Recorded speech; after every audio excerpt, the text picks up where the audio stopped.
Je suis embêté. Je suis embêté parce que j'ai fait une expérience. Alors cette expérience, on a peut-être déjà entendu parler, elle s'appelle l'expérience du riz.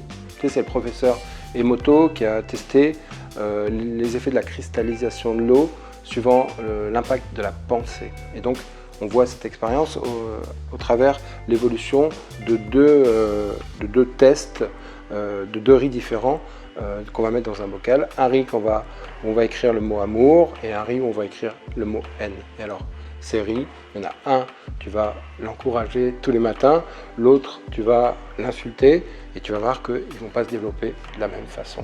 Il y a des expériences qui ont été faites notamment chez Ikea, aussi avec des plantes. Pendant un mois, une plante qu'on va harceler, l'autre qu'on va encourager, aimer. Et il y en a une, elle est complètement défraîchie. Tu peux regarder ça, elle est sur YouTube. Alors, tout ça, on le sait, on s'en doute. Mais tant qu'on ne l'a pas testé par soi-même, on ne mesure pas forcément les conséquences et on ne va pas forcément adapter notre façon de réagir. Donc, je te montre le riz amour. Donc, celui-là, il a 2-3 mois. On les a fait en même temps. Et toi, il n'a pas bougé. Lui, on l'a encouragé tous les matins. Et celui-ci, le mot haine, eh ben, on lui a hurlé dessus, on l'a insulté, tu vois, on a pris un malin plaisir à faire l'expérience. N'empêche que regarde ce qui se passe. Et c'est énorme. Ça veut dire quoi? Ça veut dire qu'on est influencé dans notre corps par les mots qu'on va dire, par les choses qu'on va voir, les images qu'on va voir. Par exemple, on voit bien, quand on a fait 4 heures de jeux vidéo, on est énervé, surtout un jeu violent. Quand on regarde un film d'horreur, on peut être angoissé. Et quand on regarde un film d'amour, un film où on a des émotions, on va se sentir plus ouvert, on va se sentir différent. Alors pourquoi je suis embêté? Parce qu'il va falloir que je modifie mon comportement.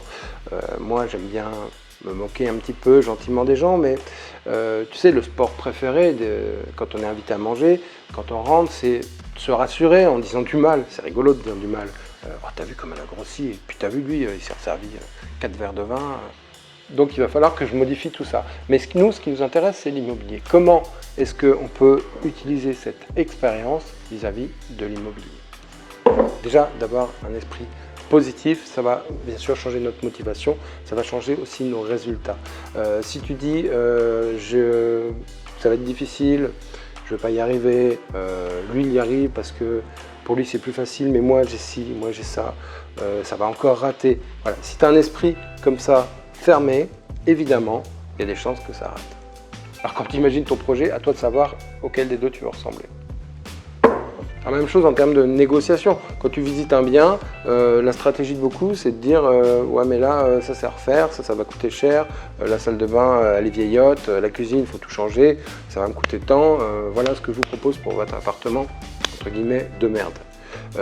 Si on utilise le pouvoir des mots, comment on va faire? On va faire tout le contraire. On va dire j'adore votre logement, je trouve que ça a été fait avec goût, il y a des travaux c'est sûr, mais c'est un bien que j'aimerais vraiment investir parce qu'il me correspond vraiment. Le problème c'est qu'il ne correspond pas à mon budget, alors peut-être qu'on va pouvoir trouver un terrain d'entente.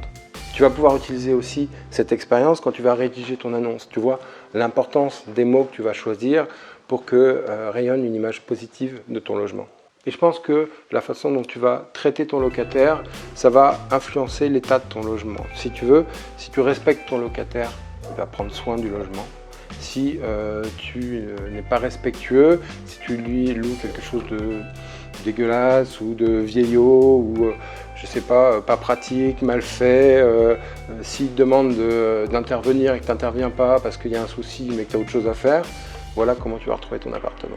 C'est une vidéo qui est un peu particulière. J'aimerais beaucoup dans les commentaires que tu me dises ce que tu en penses, me dire si toi aussi tu connaissais cette expérience ou si tu as envie de la tester par toi-même et puis si ça pourrait modifier ta façon d'agir par rapport à tes locataires, par rapport à ton regard d'investisseur immobilier. Voilà, je te dis à bientôt, c'était Jean-Christophe du blog ImmoActif et revenuspassifs.com.